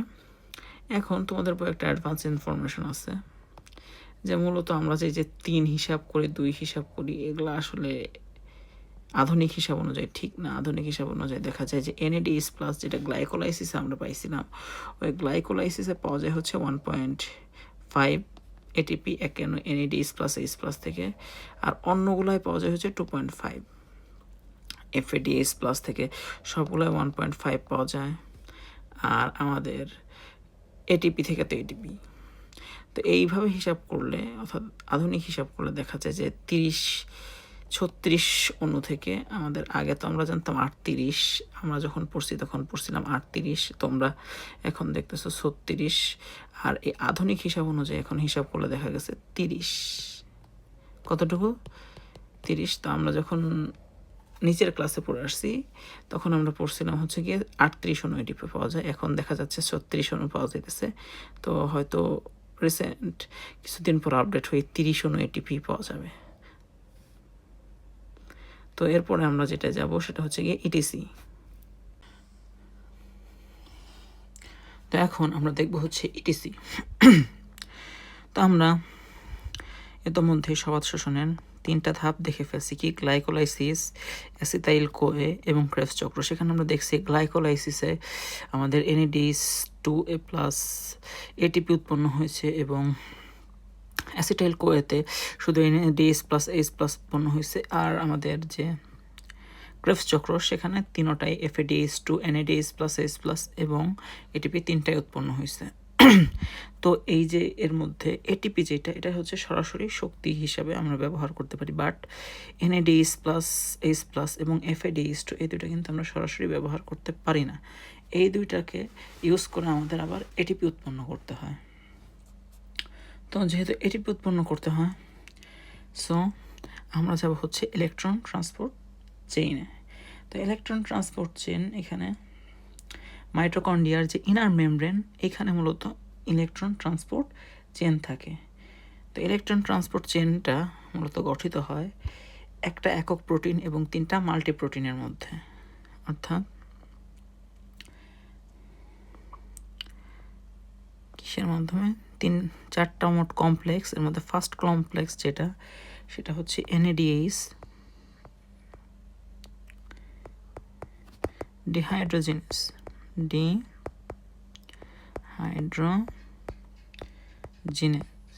এটা একটা মাল্টি প্রোটিন।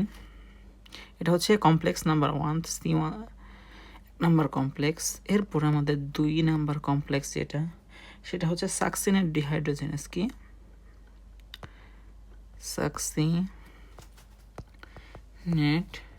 ডিহাইড্রোজেনেস। 3 নম্বরে আমাদের যেটা কমপ্লেক্স 3, এটা হচ্ছে একক পেরিফেরাল প্রোটিন। 3 নম্বরে আমাদের যে কমপ্লেক্স 3, সেটা হচ্ছে সাইটোক্রোম কমপ্লেক্স, কি সাইটোক্রোম কমপ্লেক্স।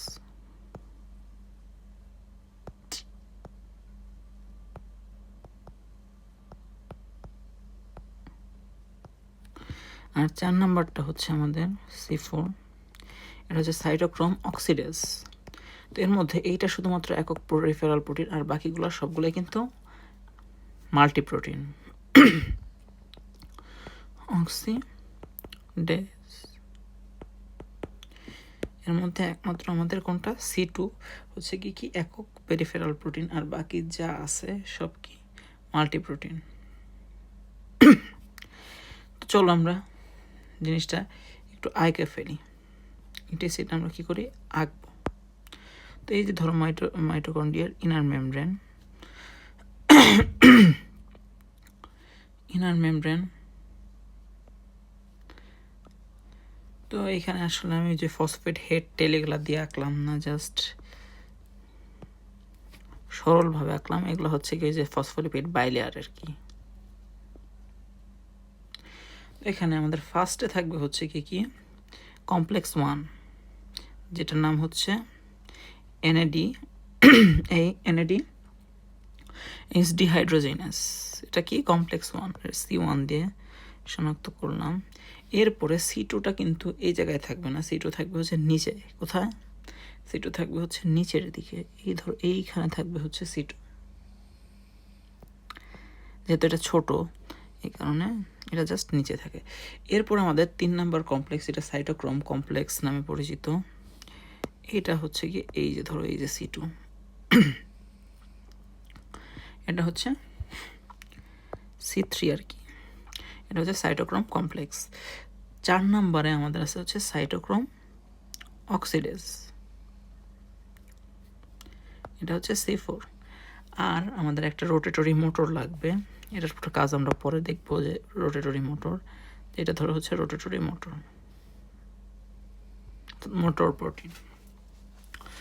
তো মূলত আমাদের যে NADH+, অর্থাৎ এটা NADH+H+, এইটা মূলত আমাদের ইসে অক্সিডাইজ তথা জারিত হয়। কোথায়, কমপ্লেক্স 1-এ জারিত হয়। তো এটা জারিত হয়ে কি হয়, এটা জারিত হয়ে হয় হচ্ছে NAD প্লাস হাইড্রোজেন, আর হয় হচ্ছে ইলেকট্রন। তো এই ইলেকট্রনটা মূলত এই কমপ্লেক্স 1 গ্রহণ করে। এরপরে কমপ্লেক্স 2 যেটা, এটাই মূলত জারিত হয় হচ্ছে FADH2। এটা জারিত হয়ে কি করে, যা হয় FAD প্লাস আমাদের হয় হচ্ছে প্রোটন এবং ইলেকট্রন। এই ইলেকট্রন গ্রহণ করা হচ্ছে কমপ্লেক্স 2। এখন এই কমপ্লেক্স 1 কমপ্লেক্স 2 থেকে ইলেকট্রন নিয়ে যায় আমাদের কোথায় কমপ্লেক্স 3-তে। কিন্তু কমপ্লেক্স 3-তে কেমনে যাবে? ইলেকট্রন তো আর ভাইসা যেতে পারে না, তাই না? তো এখানে একটা বাহক লাগে আমাদের, যেটাকে আমরা বলি ইউবিকুইনন। কি ইউবিকুইনন? এই ইউবিকুইনন এই কমপ্লেক্স 1 থেকে ইলেকট্রন নিয়ে কমপ্লেক্স 3-তে যায়, কমপ্লেক্স 2 থেকে ইলেকট্রন নিয়েও কমপ্লেক্স 3-তে যায় ইউবিকুইনন। এরপরে কমপ্লেক্স 3-তে দুইখান থেকেই ইলেকট্রন আসলো। তো কমপ্লেক্স 3 থেকে ইলেকট্রন নিয়ে আবার যেতে হয় কোথায়? কমপ্লেক্স 4-এ। তো কমপ্লেক্স 4-এ আমরা যখন ইলেকট্রন নিতে যাই তখন আর ইউবিকুইনন না, তখন আমাদের লাগে হচ্ছে সাইটোক্রোম সি।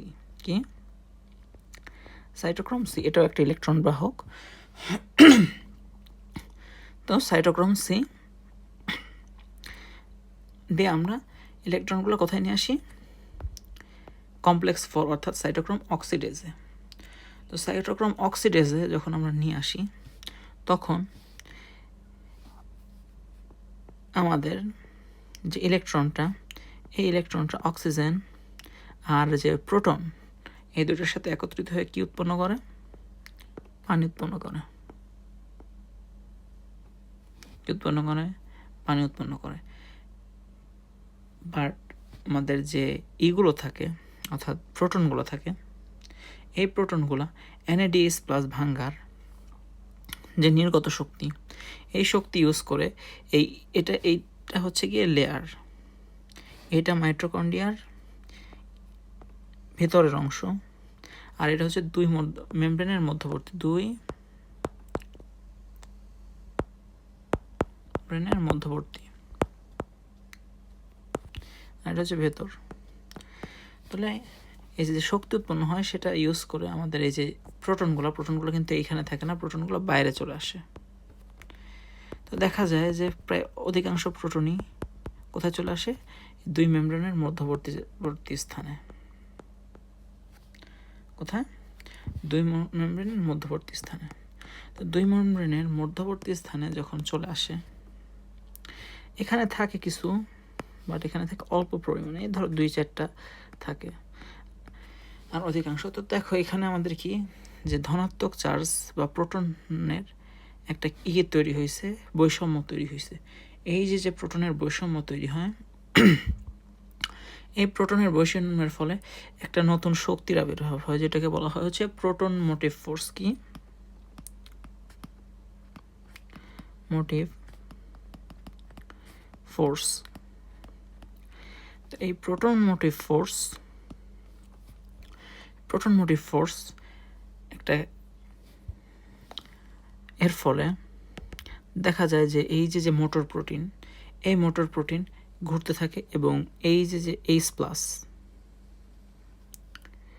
অর্থাৎ প্রোটন, এটা আমাদের যে বাইরের দুই মেমব্রেনের মধ্যবর্তী স্থান থেকে ভেতরে চলে আসে, এবং ভেতরে চলে আসে তখন এই যে মোটরটা, এই মোটরটা ঘোরে। কি করে? ঘোরে। এই মোটরটার ঘূর্ণনে যে শক্তি উৎপন্ন হয়, এই মোটরটার ঘূর্ণনের যে শক্তি, এই ঘূর্ণন শক্তিকে ব্যবহার করেই মূলত আমাদের ADP+ অজৈব ফসফেট একত্রিত হয়ে শক্তি গ্রহণ করে ATP উৎপন্ন করে। কি উৎপন্ন করে? ATP উৎপন্ন করে। এই হচ্ছে কি আমাদের টোটাল ইলেকট্রন ট্রান্সপোর্ট চেইন। তো এখানে দেখলাম যে ইলেকট্রন ট্রান্সপোর্ট চেইনে কিন্তু ATP উৎপন্ন হয় না, ATP কিন্তু মূলত উৎপন্ন হয় ওই রোটেটরি মোটরের ফলে, যে প্রোটন মোটিভ ফোর্সের ফলে যে ঘূর্ণনটা হয়, এই ঘূর্ণনেই কিন্তু মূলত আমাদের কি ATP উৎপন্ন হয়। ATP কিন্তু ইলেকট্রন ট্রান্সপোর্ট চেইন যে এরাই কিন্তু উৎপন্ন হয় না। তো এই হচ্ছে কি আমাদের মোটামুটি যে সবাত শোষণের মোট 4টা ধাপ ছিল, 4টা ধাপের বিস্তারিত ব্যাখ্যা। তো এখন আমরা দেখি যে মোটমাট আমাদের যে টোটাল NADH+ FADH2 এবং এগুলো জারিত হয়ে যে মোট কি পরিমাণ ATP উৎপন্ন হয় এটা দেখলাম। তো আমরা ক্রেবস চক্রে দেখে আসছি যে 24 অণু ATP, আর গ্লাইকোলাইসিসে আমাদের 2 অণু ATP উৎপন্ন হয়, প্লাস 2 অণু NADH H2 উৎপন্ন হয়। এখন গ্লাইকোলাইসিসের NADH2 কিন্তু কি হয়, 3 অণু ATP উৎপন্ন করতে পারে না। গ্লাইকোলাইসিসের NADH2 অলওয়েজ 2 অণু উৎপন্ন করে। তাহলে আমাদের থাকলো 2 অণু থেকে 4টা, আর আমাদের অ্যাসিটাইল কোয়ে থেকে যে 2 অণু NADH উৎপন্ন হয় সেটা হয় 6টা। তাহলে 6 আর 4 10, 10 আর 2 12, 12 আর 24 হচ্ছে 36। টোটাল আমাদের 36 অণু ATP উৎপন্ন হয়। একটা গ্লুকোজ থেকে 36 অণু ATP উৎপন্ন হয়, মানে একটা গ্লুকোজ পরমাণু থেকে 36টি ATP আমরা পাই থাকি। তো এরপরে আমরা চলে যাব হচ্ছে অবাধ শোষণে। চলো অবাধ শোষণে কি হয় দেখি।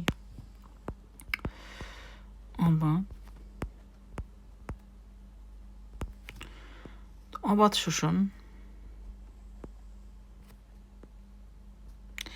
সিম্পল প্রক্রিয়া। আমরা কিন্তু অবাধ শোষণের যে প্রথম ধাপ কিন্তু দেখে আসছি, কারণ আগেই বলছিলাম যে অবাধ শোষণ হোক সবাধ শোষণ হোক, 2 শোষণেরই প্রথম ধাপ কি হবে, 2 শোষণের প্রথম ধাপ ছিল গ্লাইকোলাইসিস। তো গ্লাইকোলাইসিস তো আমরা দেখে আসছি, আমরা কি করছি দেখে আসছি। তো গ্লাইকোলাইসিসের পরে 2 নাম্বার ধাপ হচ্ছে পাইরুভিক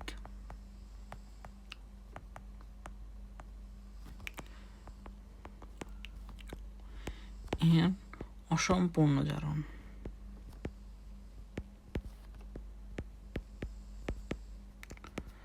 তো দেখা যায় যে কিছু কিছু ব্যাকটেরিয়া ছত্রাক আছে যারা বাঁচতেই পারে না, অক্সিজেনের উপস্থিতিতে বাঁচতে পারে না। তো এরা এই যে পাইরুভিক অ্যাসিড উৎপন্ন হয়, এই পাইরুভিক অ্যাসিড থেকে অ্যাসিটাইল কোনা বানায় এরা বানায় ফেলে হচ্ছে গিয়ে ইথানল এবং ল্যাকটিক অ্যাসিড। এই দুটো জিনিস উৎপন্ন করে। কি উৎপন্ন করে? ইথানল এবং ল্যাকটিক অ্যাসিড। তো ইথানল এবং ল্যাকটিক অ্যাসিড তো একবারে উৎপন্ন হয় না, মূলত প্রথমে আমাদের যেটা ওইটাই হয় যে পাইরুভিক অ্যাসিড থেকে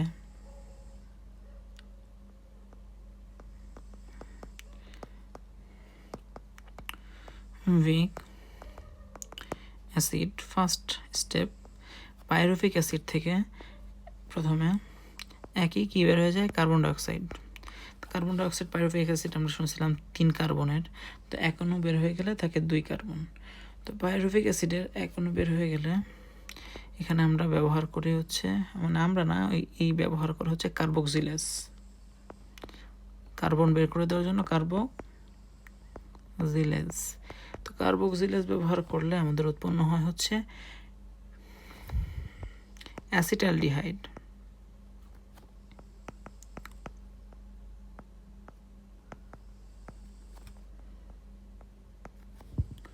অ্যাসিটালডিহাইড তোমরা যেটাকে আর কি রসায়নে ইথানল পড়ো, ওই ইথানল উৎপন্ন হয়। তো এই অ্যাসিটালডিহাইড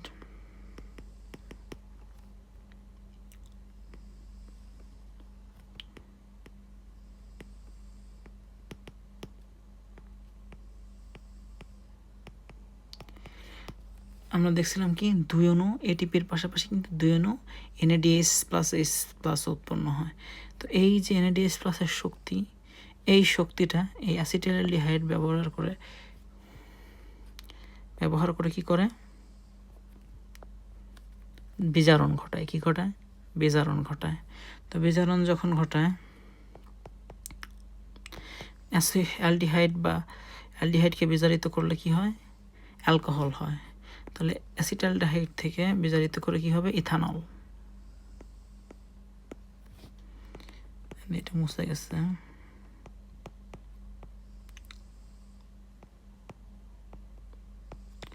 অ্যাসিটালডিহাইডকে আমরা যখন বিজারণ করলাম থাকবে কি, ইথানল। আর এই যে শক্তি ব্যবহার করলাম, তাই NADH2 থেকে হয়ে গেল NAD। এখানে আমাদের ব্যবহার করতে হয় ডিহাইড্রোজেনাস।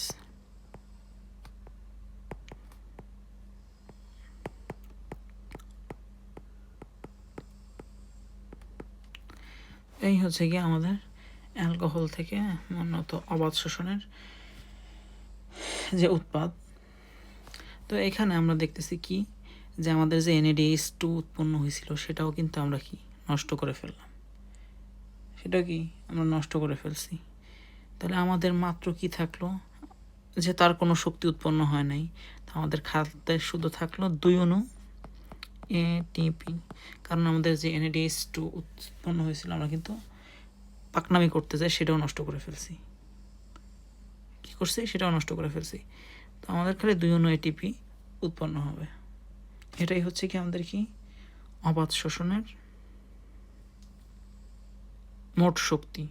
তো কোথায় 36 অণু ATP উৎপন্ন হয় আর কোথায় 2 অণু ATP উৎপন্ন হয়। দেখছো অবাধ শোষণ আর সবাধ শোষণের মধ্যে কত ডিফারেন্স। তো অবাধ শোষণ সবাধ শোষণের পরে আমাদের আরেকটা জিনিস আছে, সেটা হচ্ছে ফার্মান্টেশন। এখন আমাদের একটা জিনিসে প্যাচ লাগে, সেটা হচ্ছে অবাধ শোষণ আর ফার্মান্টেশন। ফার্মেন্টেশন আর অবাধ শোষণ, এই দুটার মধ্যে পার্থক্য কি? পার্থক্য হচ্ছে অবাধ শোষণ যেটা, এটা হচ্ছে জীবিত জীবদেহে ঘটে। কোথায়? জীবিত জীবদেহে। আর ফার্মেন্টেশন বা গাজন যেটাকে বলে, এটা কিন্তু জীবিত জীবদেহে ঘটে না, এটা কৃত্রিম উপায়ে আমরা জীবদেহের বাইরে করি। এই দুইটা হচ্ছে মূলত অবাধ শোষণ আর ফার্মেন্টেশনের মধ্যে পার্থক্য। অবাধ শোষণ আর ফার্মেন্টেশনের মধ্যে পার্থক্য কি?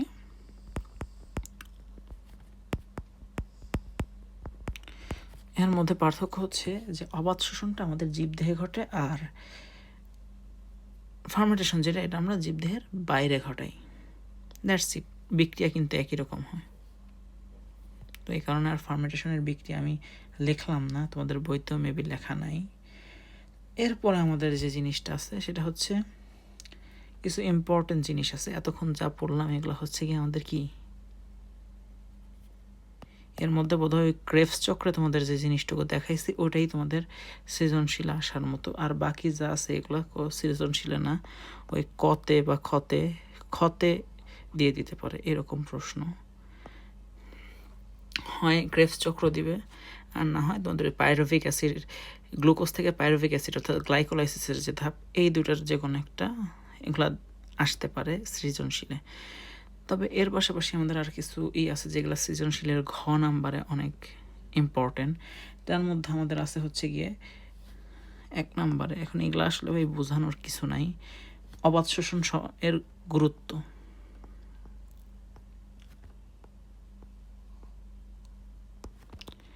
এর গুরুত্ব 2 নাম্বারে তোমাদের যেটা পড়তে হবে,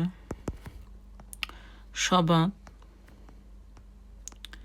শোষণের গুরুত্ব। 3 নাম্বারে যেটা পড়তে হবে শুধু শোষণ, মানে টোটালি দুটো মিলায় শোষণের গুরুত্ব। 4 নাম্বারে তোমাদের যেটা পড়তে হবে সবাধ ও অবাধের পার্থক্য।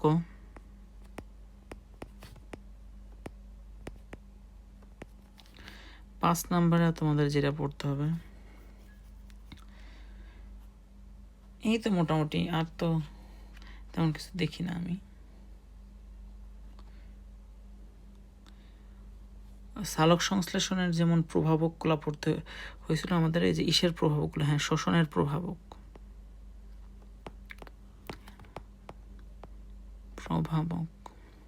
তো এই শোষণের প্রভাবক এই হচ্ছে গিয়ে মূলত তোমাদের সৃজনশীলের গ ঘর ভিভিআই। আর এর সাথে আরেকটা ইম্পর্টেন্ট জিনিস, পুরোটাই একেবারে লিখে দিই, সেটা হচ্ছে ক্রেবস চক্র। ক্রেবস চক্র আর গ্লাইকোলাইসিস।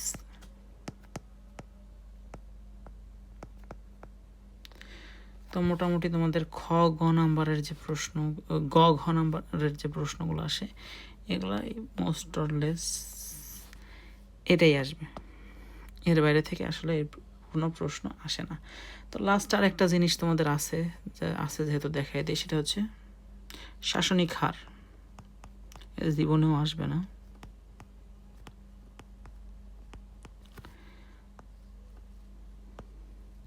শাসনিক হার কি?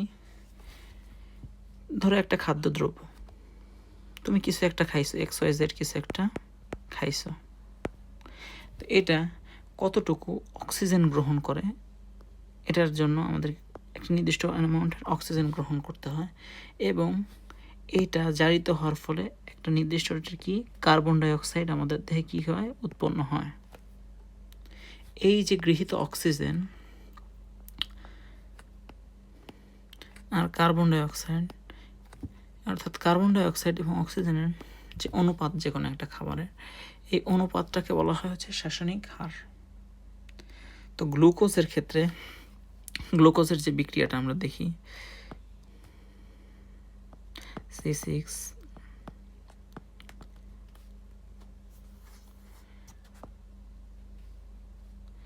যে বিক্রিয়াটা দেখি, এটা দেখো আমরা কি গ্রহণ করি, 6 অণু অক্সিজেন গ্রহণ করি। আর ফিডব্যাকে আমরা কি পাই, শক্তি পাই, 6 অণু H2O পাই, প্লাস 6 অণু কার্বন ডাইঅক্সাইড পাই, তাই না? 6 অণু কার্বন ডাইঅক্সাইড পাই। 6 অণু কার্বন ডাইঅক্সাইড যখন পাই, তাহলে দেখবা যে 6 আর 6, অর্থাৎ আমাদের গ্লুকোজের যে রাসায়নিক হার, এটা কিন্তু 1। তো এরকম অনেক ইসের আছে তোমাদের বইতে, মেবি ওয়ালিক অ্যাসিডের একটা আছে যেটা হচ্ছে 0.71, আরও কিছু বেশ কিছু মনে হয় আছে, বাট আমার মনে নাই। তো এই হচ্ছে কি আমাদের শোষণ সম্পর্কিত আলোচনা। তো চলো তোমাদের যেগুলো পড়তে বললাম ওগুলো আমরা একটু বই থেকে দেখে আসি। তো গ্লাইকোলাইসিস তো আমরা দেখলাম, গ্লাইকোলাইসিসের ধাপগুলা খুবই ইম্পর্টেন্ট জিনিস।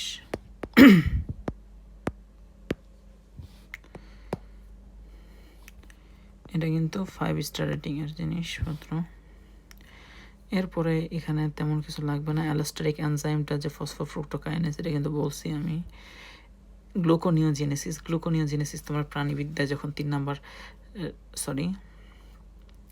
নাম্বার অধ্যায়টা পড়বা তখন আমরা দেখে নিবনি গ্লুকোনিওজেনেসিস, এখানে জানা লাগবে না। এরপরে 2 নম্বর হচ্ছে আমাদের কি, অ্যাসিটাইল কোয়ে আমি বলছিলাম লিঙ্কিং রিয়াকশন বা সংযোগকারী বিক্রিয়া, এবং এখানে OH আয়নের বিনিময়ে ঘটে, মানে ভিতরে ঢুকতে পারে।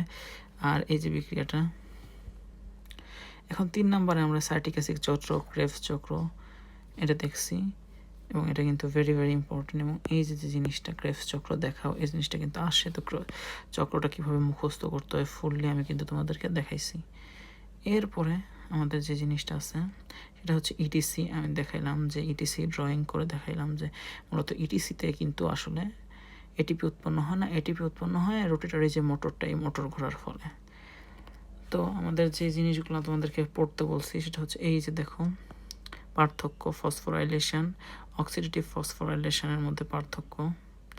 এটা ক্ষতে চলে আসতে পারে, যদিও এটা আসার সম্ভাবনা খুবই কম, খালি একটা স্টার দিলাম।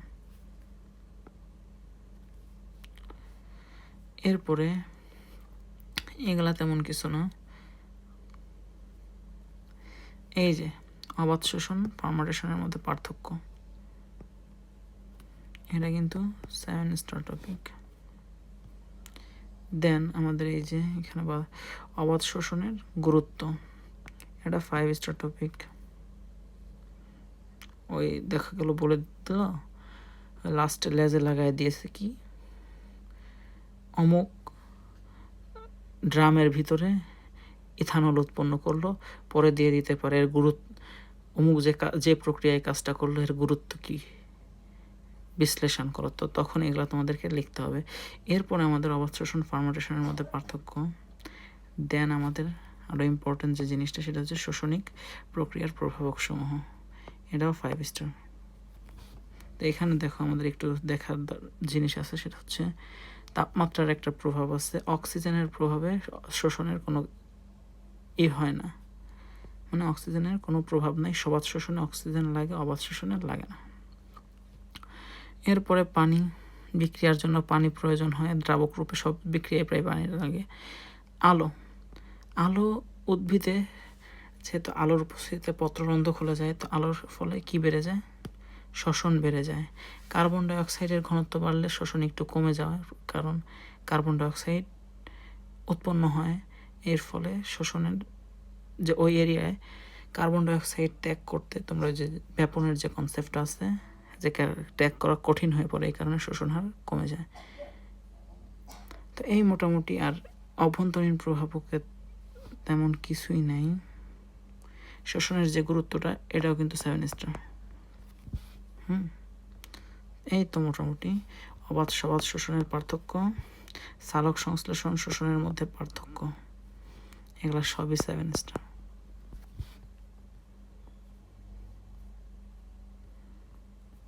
তো মোটামুটি এগুলোর মধ্যে থেকে এই অধ্যায় থেকে প্রশ্ন আসে। আচ্ছা, আজকে এতটুকুই। ভালো থাকো। আসসালামু আলাইকুম।